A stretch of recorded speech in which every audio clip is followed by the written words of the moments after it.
नमस्ते, मैं हूं किशोर अजवाणी। माफी चाहूंगा, आर पार में 1 मिनट ज्यादा हो गया तो हम थोड़ा लेट आ रहे हैं। लेकिन अफगानिस्तान में तालिबान के साथ जिस शांति समझौते को अमेरिका के राष्ट्रपति डोनाल्ड ट्रंप का गेम चेंजर प्लान समझा जा रहा था, उसे तालिबान के कट्टरपंथियों ने पलीता लगा दिया। अफगानिस्तान में तालिबान के लड़ाकों ने एक बार फिर खूनी खेल शुरू कर दिया। जबकि फरवरी में अमेरिका, अफगानिस्तान की सरकार और तालिबान के बीच कतर की राजधानी दोहा में समझौता हो गया। यह तय हुआ था कि अफगानिस्तान में तालिबान अमेरिका और विदेशी सैनिकों पर हमले नहीं करेगा। अमेरिका अपनी फौज धीरे धीरे हटा लेगा और अफगानिस्तान की सरकार वहां की जेलों में बंद 5000 तालिबान लड़ाकों को बिना शर्त रिहा कर देगी। 3 महीने पहले ही इस समझौते पर तालिबान ने मोहर भी लगा दी थी, लेकिन 3 दिन पहले तालिबान के लड़ाकों ने हेलमंद प्रांत में अफगानिस्तान की सेना और वहां के लोगों पर हमला बोल दिया। तालिबान के लड़ाकों के खिलाफ अफगानिस्तान के सुरक्षा बल के जवानों ने मोर्चा संभाल लिया। मजबूरी में अमेरिकी सेना को भी तालिबान पर हवाई हमले करने पड़ रहे हैं। इसका एक ही मतलब है कि अफगानिस्तान में शांति समझौता पूरी तरह पटरी से उतर चुका है। जिस हेलमंद और कंधार प्रांतों पर तालिबान अपना कब्जा करना चाहता है, वो पाकिस्तान की सीमा से जुड़े हुए हैं। इन दोनों प्रांतों में पिछले 19 साल से तालिबान और नाटो की सेनाओं के बीच कब्जे की लड़ाई चल रही। जानकार मानते हैं कि अफगानिस्तान का 6ठा हिस्सा पहले से तालिबान के कब्जे में, और अब वो उन पर 1/3 इलाकों से भी अफगानिस्तान की सेना को खदेड़ना चाहता है। जहां 2001 से अमेरिका के पूरी ताकत झोंकने के बाद भी तालिबान का खात्मा नहीं हो पाया था। उसी लंबे संघर्ष से थककर अमेरिका को तालिबान के साथ शांति के लिए बातचीत करनी पड़ी थी, लेकिन तालिबान ने दिखा दिया कि शांति से उसका दूर दूर तक कोई लेना देना नहीं।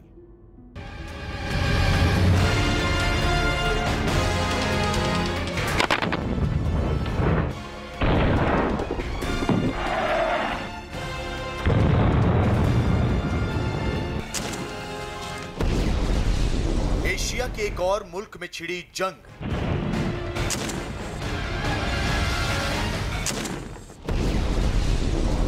अजरबैजान के बाद अफगानिस्तान में शोले।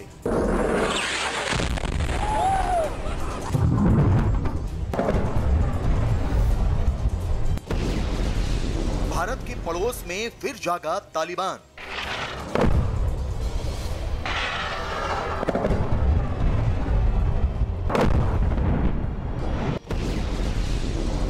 अफगानिस्तान में ओसामा के लड़ाकों ने उठाया हथियार।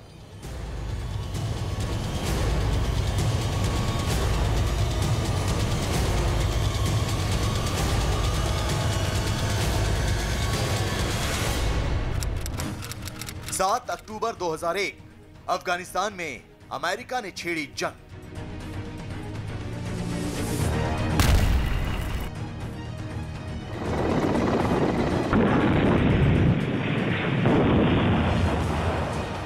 नौ 11 का बदला लेने के लिए 19 साल पहले अमेरिका ने अफगानिस्तान में जो जंग शुरू की थी, वो इस साल अपने अंत के बेहद करीब पहुंच रही थी। अफगानिस्तान में एक नए युग की शुरुआत होने जा रही थी। करीब आधी शताब्दी से जिस मुल्क में गोले और बारूद ही बरस रहे थे, वहां अमन की दस्तक होने जा रही थी। लेकिन इस बीच अफगानिस्तान को एक बार फिर किसी की बुरी नजर लग गई।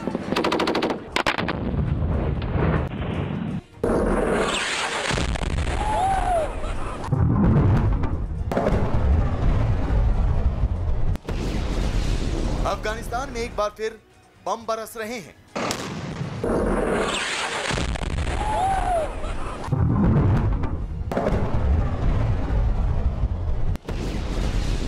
बारूद धधक रहा है। गोलियों की गूंज सुनाई दे रही है।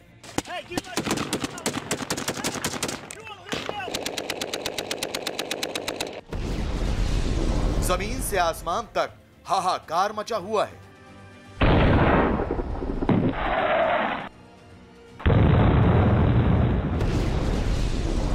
क्योंकि एक बार फिर तालिबान जाग उठा है।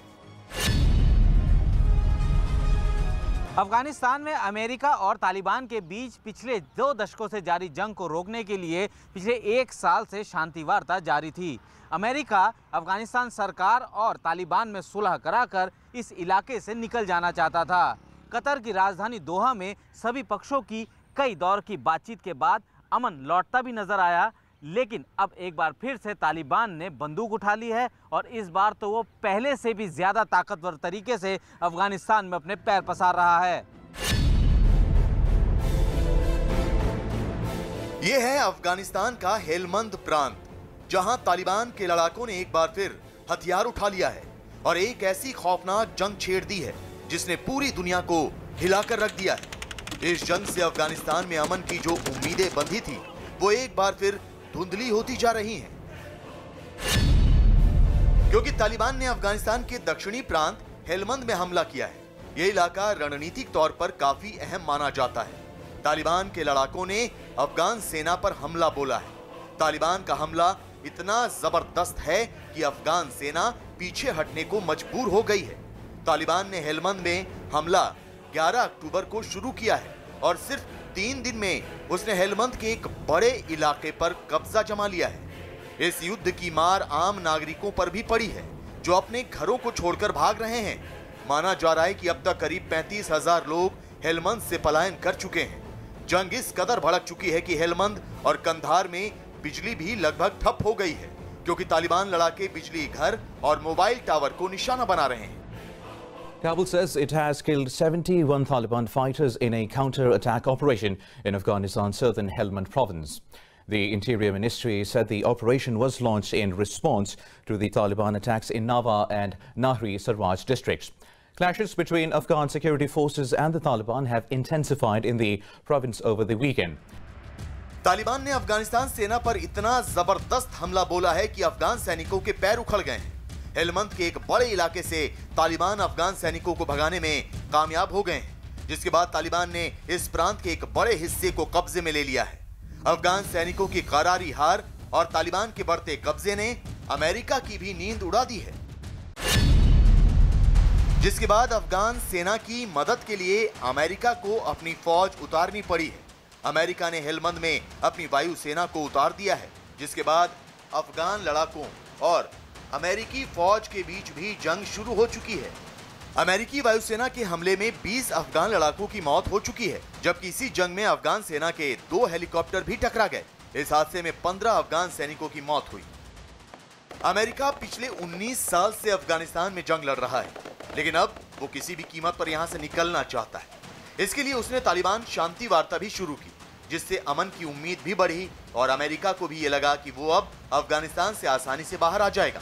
लेकिन हेलमंद में तालिबान के हमले ने अमेरिका की मुश्किल बढ़ा दी है और उसे न चाहते हुए भी तालिबान के खिलाफ अफगान सेना की मदद के लिए उतरना पड़ा।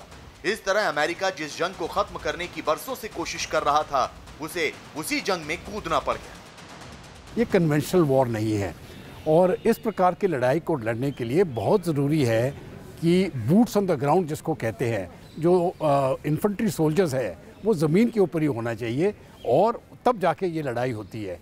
अभी अमेरिका के ग्राउंड सपोर्ट ट्रूप्स वहाँ पर नहीं है, वो तो सिर्फ अफ़गान के जो सिक्योरिटी फोर्सेस हैं उनको सपोर्ट कर रहा है। उनकी तरफ से इंटेलिजेंस सपोर्ट है, एरियल सपोर्ट है और ड्रोन्स की तरफ से सपोर्ट है, लेकिन खुद अमेरिका के फोर्सेस जो हैं वो लड़ाई के बीच में नहीं है। एक तरफ तालिबान और अफगान सरकार के बीच अमन के लिए बातचीत हो रही है, तो दूसरी ओर तालिबान ने अफगानिस्तान की सेना पर हमला बोल दिया है। ऐसे में सवाल ये उठता है कि आखिर तालिबान चाहता क्या है और उसने हमले क्यों शुरू किए हैं। तालिबान ने एक सोची समझी रणनीति के तहत हमले शुरू किए हैं। इन हमलों से तालिबान शांति वार्ता में अपना दबदबा बढ़ाना चाहता है और अफगान सरकार के मामलों में अपना दखल बढ़ाने की कोशिश कर रहा है। तालिबान हमले करके अमेरिका पर भी दबाव बढ़ाना चाहता है और अफगान सरकार को कमजोर करने की साजिश कर रहा है। इसके अलावा तालिबान इन हमलों से अपने लड़ाकों का हौसला भी मजबूत करने की कोशिश में है। तालिबान ये अच्छी तरीके से जानता है कि अमेरिका अब किसी भी कीमत पर अफगानिस्तान में उलझना नहीं चाहता, क्योंकि ट्रंप ने अपनी जनता से ये वादा किया है कि उसके सैनिक अफगानिस्तान से 25 दिसंबर तक वापस आ जाएंगे। अमेरिका के राष्ट्रपति को अपने इस वादे को निभाने की इसलिए भी बहुत ज़्यादा ज़रूरत हो गई है क्योंकि इस वक्त चुनावी पारा चढ़ा हुआ है और अमेरिका के हालात पर तालिबान इस मौके का पूरा फ़ायदा उठा लेना चाहता है। जगह जगह हमला कर तालिबान अमेरिका पर इस बात का दबाव बनाना चाह रहा है कि अगर उसकी सारी शर्तें नहीं मानी गई तो अमेरिका के अफगानिस्तान से निकलने के प्लान पर पानी फिर सकता है। ट्रंप ने पिछले चुनाव में अफगानिस्तान से अमेरिकी सैनिकों की वापसी को बड़ा मुद्दा बनाया था। गद्दी संभालने के बाद उन्होंने शांति वार्ता शुरू की, जिसमें काफी वक्त भी लगा। शांति वार्ता में मिली कामयाबी के बाद ट्रंप ने ये ऐलान भी कर दिया कि इस साल क्रिसमस तक अमेरिका के सैनिक पूरी तरह से अफगानिस्तान से वापस आ जाएंगे।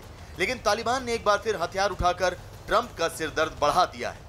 मौसम चुनाव का है, इसलिए तालिबान की चुनौती ट्रंप के लिए और भी मुश्किल हो गई है।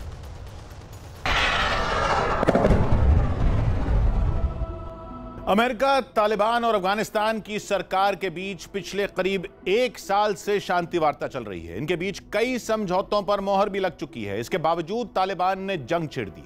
इसकी एक बड़ी वजह तो यह है कि 2 दशकों से चल रही जंग के आखिरी दौर में तालिबान ज्यादा से ज्यादा फायदा लेना चाहता है। लेकिन तालिबान के साथ ही पड़ोस में बैठा पाकिस्तान भी तालिबान को जंग के लिए उकसा रहा है। पाकिस्तान को जंग से क्या फायदा है? वो तालिबान के कंधे पर बंदूक रखकर भारत को किस तरह से नुकसान पहुंचाना चाहता है, ये ब्रेक के बाद देखते हैं। अफगानिस्तान में तालिबान के नए हमलों के बाद एक बात साफ हो गई है कि वहां शांति बहाली अभी बहुत दूर है। अमेरिका से शांति समझौता करना भी तालिबान की एक चाल थी, ताकि वो अफगानिस्तान को फिर से अपने चंगुल में फंसा सके। बातचीत की जिस पेशकश को तालिबान 2007 से ही ठुकरा रहा था, उसके लिए वो राजी इसलिए हुआ क्योंकि तालिबान को अमेरिका और अफगानिस्तान दोनों की मजबूरी का फायदा उठाना था। अफगानिस्तान युद्ध में अमेरिका $1 ट्रिलियन यानी भारतीय रुपयों में 75 लाख करोड़ रुपए फूंक चुका है। वहां तालिबान से लड़ाई में उसके 2500 सैनिक बीते 19 साल में मारे जा चुके। वहीं अफगानिस्तान को सालाना 5-10 हजार सैनिकों की जान से इस जंग की कीमत चुकानी पड़ रही।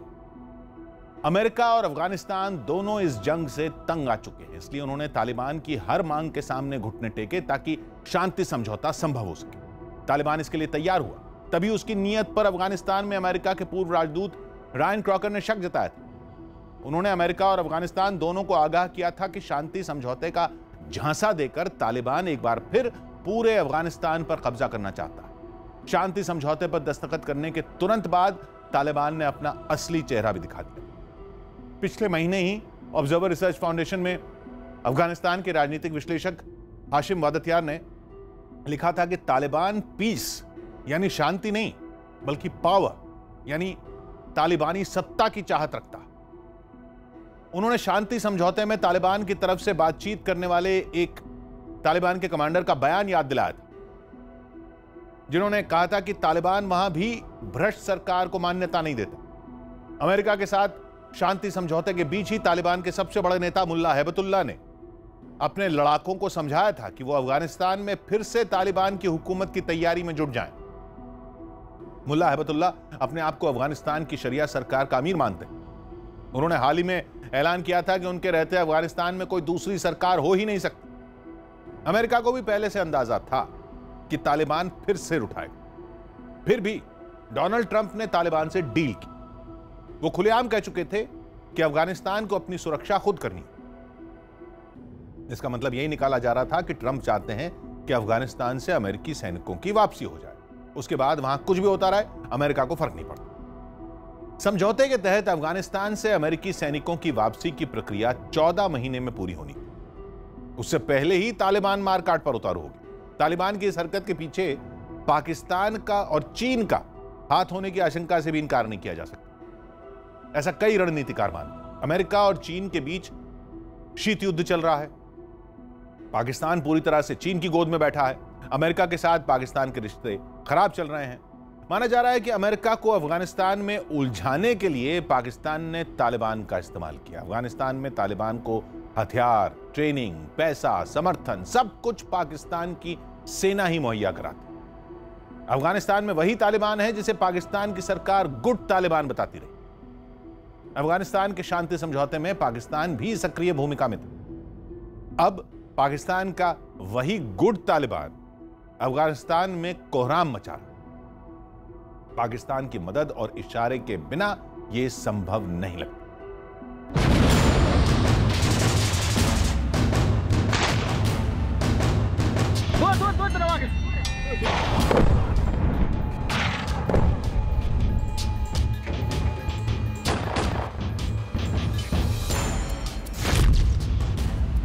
अफगानिस्तान में अमन की उम्मीदों को झटका।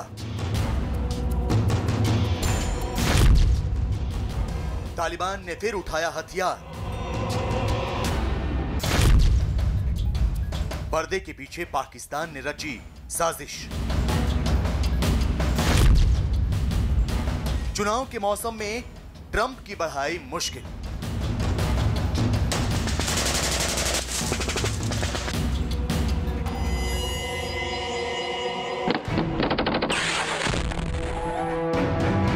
अफगानिस्तान में तालिबान के लड़ाकों ने एक बार फिर हथियार उठा लिया है और इस बार उन्होंने ऐसा हमला बोला है कि अफगान सेना के पैर उखड़ने लगे। इसके साथ ही तालिबान ने अफगानिस्तान में तेजी से पैर फैलाना भी शुरू कर दिया है। तालिबान के इस कदम ने अमेरिका को न चाहते हुए भी एक बार फिर जंग में उतरने के लिए मजबूर कर दिया है और अब अफगानिस्तान के हेलमंद में ऐसी जंग छिड़ गई है जिसमें जमीन पर तालिबान और अफगान सैनिक लड़ रहे हैं तो आसमान से अफगान सैनिकों की मदद के लिए अमेरिका तालिबान पर बम बरसा रहा है। अफगानिस्तान में अमेरिकी सेना और तालिबान के आमने सामने आ जाने से इसी साल फरवरी में हुए शांति समझौते को गहरा धक्का लगा है। इस समझौते के तहत अमेरिका के नेतृत्व वाली नेटो सेना को 14 महीने के अंदर अफगानिस्तान छोड़ना था अगर तालिबान समझौते की शर्तों का पालन करता तो। दरअसल इस समझौते की जरूरत अमेरिका को ज्यादा थी, तालिबान को कम, क्योंकि अमेरिका किसी भी कीमत पर अफगानिस्तान से बाहर निकलना चाहता था। लेकिन हेलमंद में तालिबान ने हमला करके न सिर्फ शांति प्रक्रिया को पटरी से उतार दिया है बल्कि अमेरिका को बड़ी मुसीबत में भी डाल दिया है।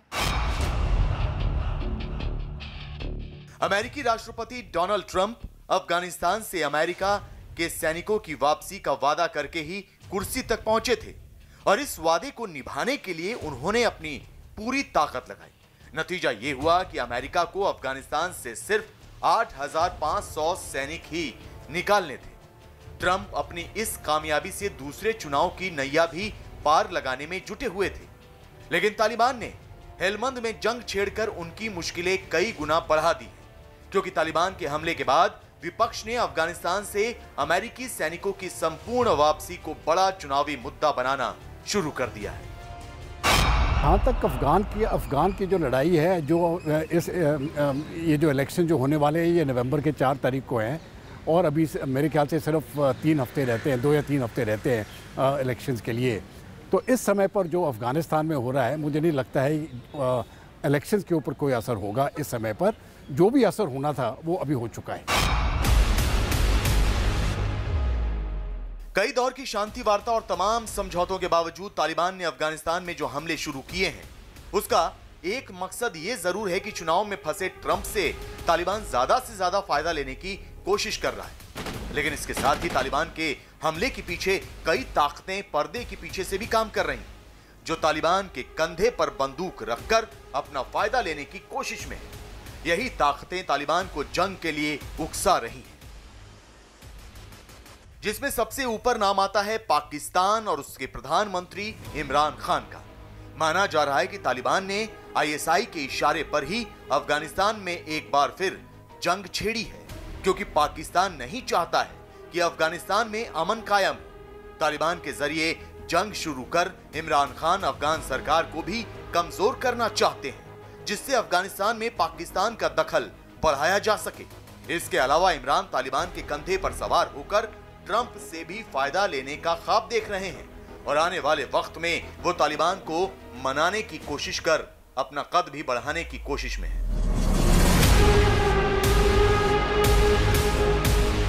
दुनिया इमरान खान और तालिबान के रिश्ते के बारे में बखूबी जानती है। यही वजह है कि पाकिस्तान में भी उन्हें तालिबान खान कहा जाता है। इमरान खुलेआम तालिबान की शान में कसीदे पढ़ते हैं। बड़े 2 शर्मिंदा वाक़यात जिसमें हम सब बड़े शर्मिंदा हुए। एक हुआ जी, उसामा बिन लादेन को इन्होंने अमेरिकन ने आके एबटाबाद में मार दिया, शहीद कर दिया। उसके बाद क्या हुआ? सारी दुनिया ने हमें गालियां निकाली, बुरा हमें कहा, हमें बुरा भला कहा। इमरान के तालिबान के साथ हमेशा से अच्छे रिश्ते रहे हैं। अंतर्राष्ट्रीय मंचों पर भी वो तालिबान का बचाव करने से नहीं चूकते। अब जब अमेरिका अफगानिस्तान छोड़ने का पूरी तरह से मन बना चुका है तो इमरान तालिबान को अफगानिस्तान में मजबूत बनाने की कोशिश में लगे हैं। ताकि आने वाले वक्त में उसका फायदा उठा सके। तालिबान तभी मजबूत होगा जब शांति वार्ता में अमेरिका उसकी ज्यादा से ज्यादा शर्तें माने। इसके लिए इमरान तालिबान को यह समझा रहे हैं कि अमेरिकी चुनाव के बीच अगर तालिबान खून खराबा शुरू करता है तो डोनाल्ड ट्रंप चुनावी मजबूरी की वजह से तालिबान की कड़ी शर्तों को भी मान सकते हैं। इमरान अपनी इसी नीति को आगे बढ़ाने के लिए न सिर्फ तालिबान को जंग के लिए भड़का रहे हैं बल्कि अफगानिस्तान में अमन की राह में भी रोड़ा बन गए। पाकिस्तान हमेशा ही तालिबान को भड़का रहा है और जो भी तालिबान अफगानिस्तान में कर रहा है ये पाकिस्तान के इशारे पर ही कर रहा है। इमरान तालिबान को जंग के लिए उकसाकर एक साथ कई मंसूबों को अंजाम देने में लगे हुए हैं। इसमें भारत को चोट पहुंचाना भी शामिल है। इमरान अफगानिस्तान में जंग भड़काकर भारत को भी नुकसान पहुंचाने की साजिश रच रहे हैं। दरअसल तालिबान को मजबूत कर इमरान अफगानिस्तान सरकार को कमजोर कर रहे हैं क्योंकि वो ये जानते हैं कि अफगान सरकार से भारत के रिश्ते अच्छे हैं और भारत अफगानिस्तान की सरकार के साथ मिलकर अफगानिस्तान में विकास की परियोजनाएं चला रहा है। लिहाजा इमरान खान अफगानिस्तान में भारत का प्रभाव कम करने की कोशिशों में जुटे हुए हैं। अफगानिस्तान में जो अफगान तालिबान उसने खड़ा किया है और भारत के विरुद्ध उसने लश्कर-ए-तैयबा, जैश-ए-मोहम्मद और इस प्रकार के गुट खड़े किए हैं। तो ये जो पाकिस्तान की ये जो विदेश नीति है या पॉलिसी चलती है भारत के विरुद्ध, ये समाप्त होने वाली नहीं है जब तक कि पाकिस्तान को इतना करारा जवाब मिल जाए कि पूरा पाकिस्तान टूट जाए। इमरान खान अफगानिस्तान में भारत का प्रभाव कम करके अपनी आतंक की दुकान को भी बढ़ाना चाह रहे हैं। इसके अलावा वो अमेरिका में पाकिस्तान के खत्म हो चुके वजूद को फिर से जिंदा करने की कोशिश में है। इमरान को लगता है कि तालिबान के साथ उनके रिश्ते जितने मजबूत होंगे और अमेरिका तालिबान से जितना ज्यादा उलझेगा, अमेरिकी प्रशासन में उनकी तवज्जो बढ़ती चली जाएगी। हालांकि इमरान और उनसे पहले की पाकिस्तान की सरकारों ने भी ये पैंतरा चला था, लेकिन बात नहीं बनी थी। अब इमरान एक बार फिर उसी कोशिश में है। जहाँ तक तालिबान की बात है, ये सौदेबाजी तो पाकिस्तान हमेशा करता ही जा रहा था और उसने एक तरफ से वो तालिबान के ऊपर कंट्रोल रखना चाहता था और दूसरी तरफ से वो अमेरिका को भी सपोर्ट देना चाहता था। तो ये डबल गेम जो है ये बहुत दिनों से पाकिस्तान खेल रहा है और अमेरिका को मालूम है ये डबल गेम खेल रहा है। अफगानिस्तान में तालिबान को जंग के लिए उकसाकर दुनिया की बहुत सी ताकतें अमेरिका को मुश्किल में डालना चाहती हैं। हालांकि कोई खुलकर सामने नहीं आ रहा, लेकिन अमेरिका भी इस चाल को समझ रहा है। इसलिए वो भी तालिबान के मामले में फूंक फूंक कर कदम बढ़ा रहा है।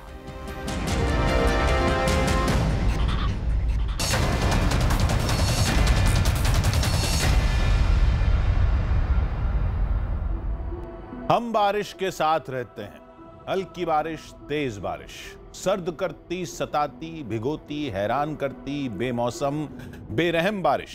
बारिश धूसर रंग की जैसे उदासी आसमान से बरस पड़ी और आधी रात की जालिम बारिश जो रात भर गश्त लगाते मेहनत कशों के दिलों को काटती, सर्दी के जर्द टुकड़ों में हैरान करती, बेमौसम, बेरहम बारिश। बेमौसम बारिश में हैदराबाद का बुरा हाल देखकर सिंगापुर के कवि एल्विन पेंग की ये कविता है जो सुनाई मैंने आपको, 17 साल पुरानी। मॉनसून बीतने के 2 हफ्ते बाद हैदराबाद में आसमान से जो आफत बरसी वो सचमुच हैरान करने वाली है। हैदराबाद शहर के कई इलाकों में बारिश का पानी दरिया की शक्ल में नजर आया। मंगलवार से मूसलाधार बारिश का दौर शुरू हुआ तो 24 घंटे में ही वहां करीब 200 मिलीमीटर पानी बरसा। ऊपर से 30-40 किलोमीटर प्रति घंटा की रफ्तार से तेज हवाएं चलती रही। लोगों के घरों में पानी घुस गया, गाड़ियां तिनकों की तरह बहते हुए एक दूसरे पर चढ़ गई। हैदराबाद के अलावा तेलंगाना के दूसरे शहरों का हाल भी कुछ ऐसा ही था। खबर है कि बेमौसम बारिश ने बीते 2 दिन में तेलंगाना में कम से कम 15 लोगों की जान भी ले ली। नुकसान कितना हुआ इसका हिसाब तो लो तब लगेगा जब पानी उतरेगा। फिलहाल तो तेलंगाना में जल प्रलय जैसे हालात। मौसम विभाग के मुताबिक तेलंगाना में तबाही की बारिश बंगाल की खाड़ी में बने डिप्रेशन यानी कम दबाव के क्षेत्र की वजह से हुई। बताया गया कि तेलंगाना पर कहर का दौर गुजर चुका है। अगले 24 घंटों में वहां लोगों को मौसम की मार से राहत मिल सकती है। हालांकि किसानों को मुसीबत की इस बारिश से उबरने में लंबा वक्त लगेगा। खेती के जानकारों का मानना है कि धान, कपास, सोयाबीन, अरहर, उड़द की फसल को अक्टूबर महीने की मूसलाधार बारिश बर्बाद कर देगी।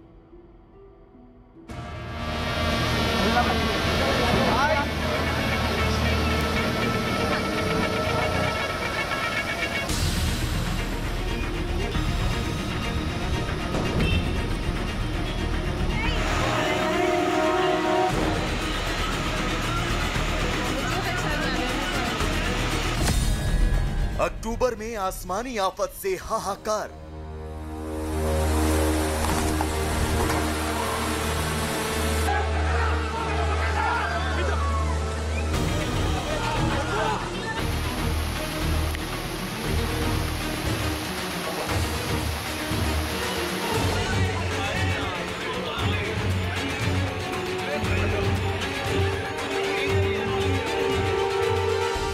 हैदराबाद में मुसीबत की बारिश मूसलाधार।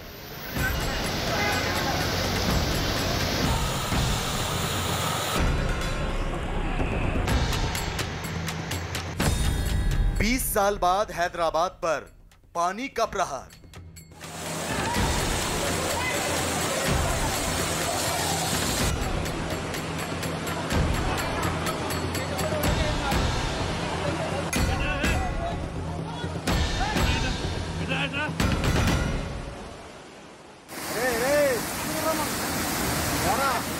बेमौसम बरसात के बाद आए जल प्रलय की ये तस्वीरें दिल दहला देने वाली हैं।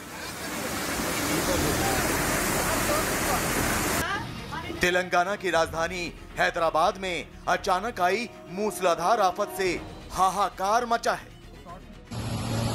सड़कों पर सैलाब आया हुआ है, लोग बहे जा रहे हैं, पानी में गाड़ियां तैर रही हैं, मकान जमींदोज हो चुके हैं, घरों में पानी भर गया है, पुल जल समाधि लेने को बेकरार है। तो हैदराबाद में चारों तरफ तबाही के निशान साफ देखे जा सकते हैं। शहर का कोई ऐसा इलाका नहीं बचा जहां बारिश ने कोहराम ना मचाया हो। पिछले 20 सालों से ऐसी मूसलाधार बारिश हैदराबाद के लोगों ने कभी नहीं देखी। 24 घंटे में 20 सेंटीमीटर बारिश क्या हुई, पूरा शहर पानी पानी हो गया। आज हम आपको अक्टूबर के महीने में बारिश से आई तबाही की एक एक तस्वीरें दिखाएंगे। आज हम आपको दिखाएंगे कि कैसे तेलंगाना के लोग कुदरत के कहर से पनाह मांग रहे हैं। महज 24 घंटों की बारिश ने किस तरह हैदराबाद जैसे शहर को समंदर में तब्दील कर दिया।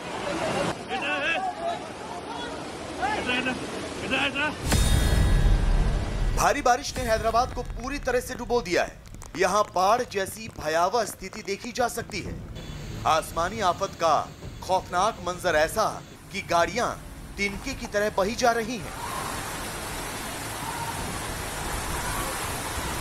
देखिए कैसे ये 3 गाड़ियां बारिश की भेंट चढ़ गईं।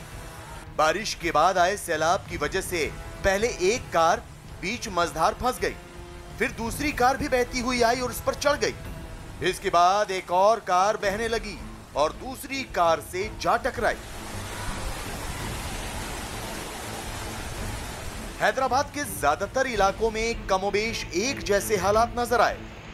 खैराताबाद हो या फिर सिकंदराबाद, वनस्थलीपुरम हो या फिर हयातनगर, अब्दुल्लापुर हो या फिर अंबेरपेट, निचले इलाकों में तेज बारिश से हालात बेकाबू हो गए, जिसकी बानगी हैं ये तस्वीरें।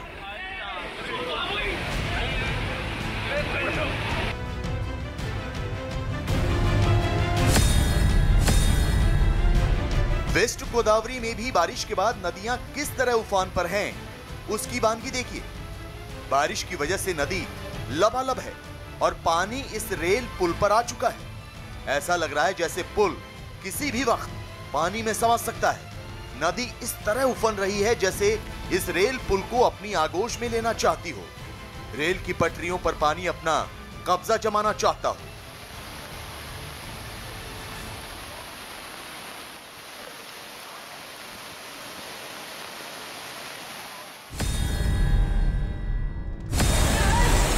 अब आपको एक बार फिर हैदराबाद शहर की रोंगटे खड़े कर देने वाली तस्वीरें दिखाते हैं। पानी की तेज रफ्तार के बीच अफरा तफरी मची है, चीख पुकार मची है। ऐसा लग रहा है जैसे इस इमारत में सुनामी आ गया हो। दरअसल ये हैदराबाद का एक अस्पताल है जिसके बेसमेंट में अचानक पानी घुसने लगा। तेज रफ्तार से बहता ये पानी जैसे लोगों को अपने साथ बहाकर ले जाने पर आमादा था। किसी तरह लोग दीवार के सहारे खुद को बचा रहे थे तो बेसमेंट में खड़ी गाड़ियां आधी डूब चुकी थी।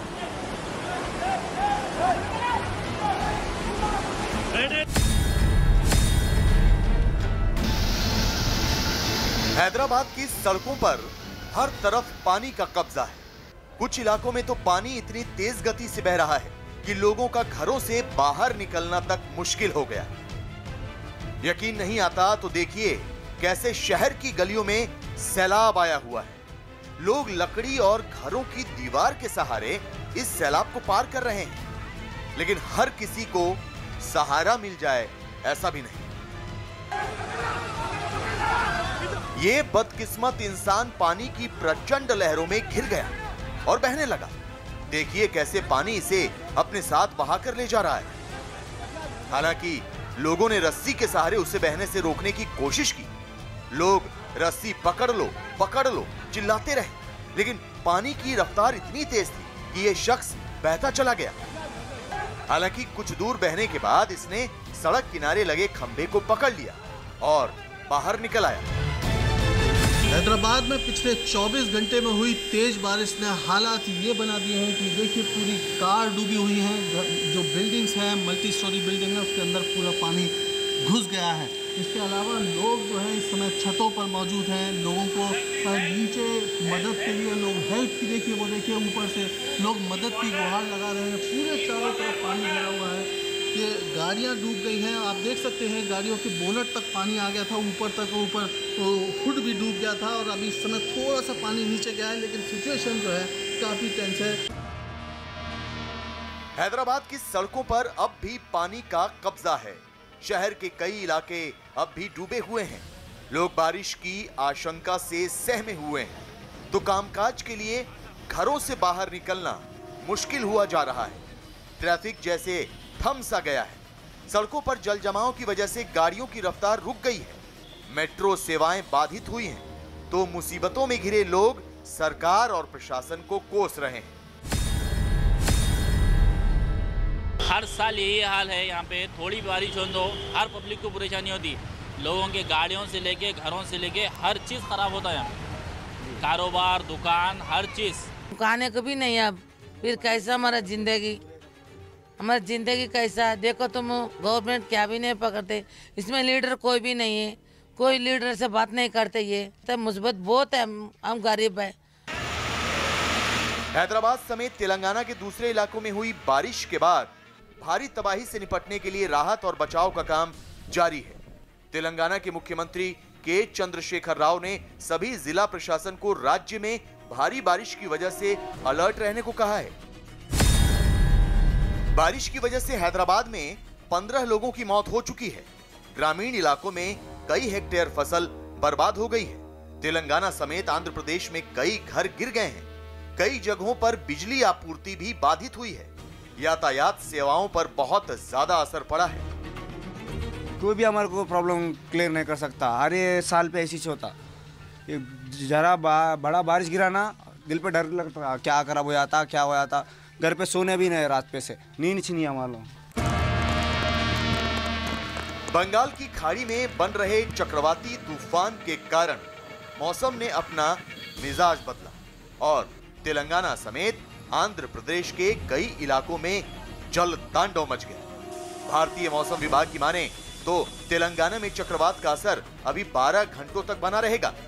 अगले 24 घंटों के दौरान तेलंगाना ही नहीं बल्कि कर्नाटक और मराठवाड़ा में भी भारी बारिश की संभावना जताई जा रही है।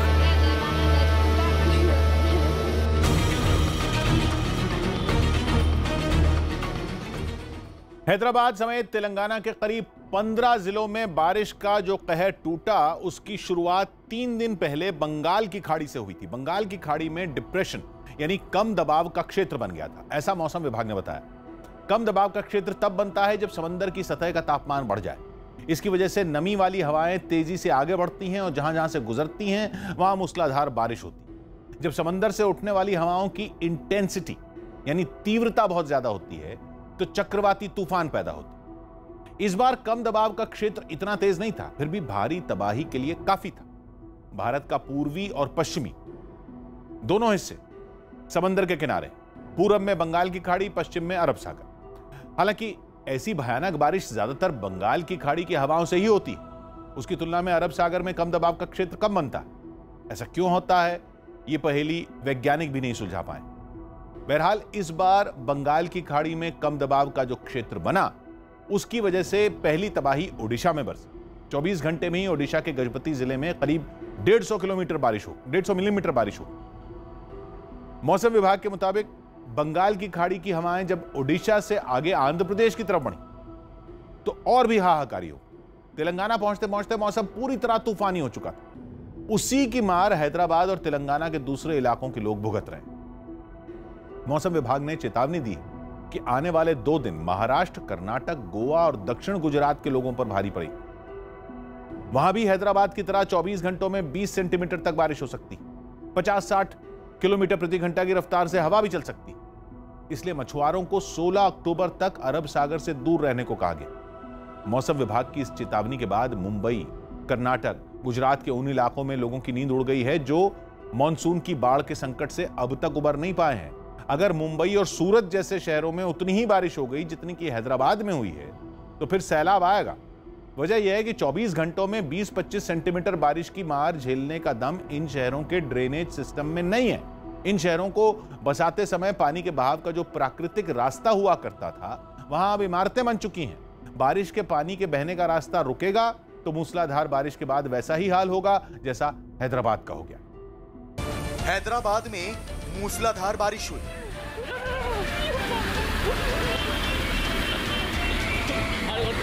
एक के बाद एक कई इलाके जलमग्न हो गए। सड़कें तालाब में तब्दील हो गईं। कई जगहों पर पुल धराशायी हो गए। लोगों के आशियाने सैलाब की आगोश में समा गए।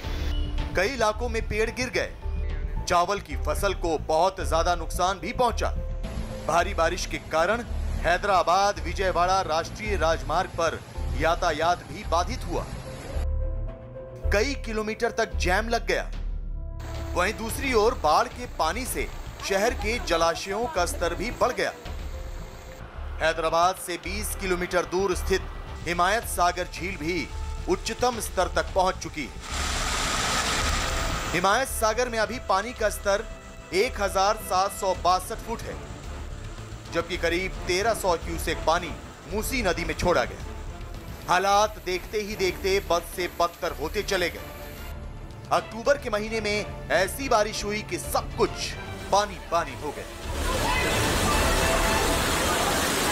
यहाँ पे आप देख सकते हैं कि रोड नदी की तरह बह रही है। वहाँ पे जो ड्रेनेज का पानी है वो बारिश के पानी से मिल गया है, जिसकी वजह से यहाँ पे ऐसा हाल हो गया है। कल से यहाँ के जो लोग हैं वो बाहर नहीं आ पा रहे हैं घर के। यहाँ पे जिनका घर सामने की तरफ है सिर्फ वो ही दुकान की तरफ अपने जो डेली एक्सेसिबिलिटी है उसके तरफ जा सकते हैं, लेकिन उस गली के अंदर जहाँ आप देख सकते हैं गाड़ी भी डूबी हुई है।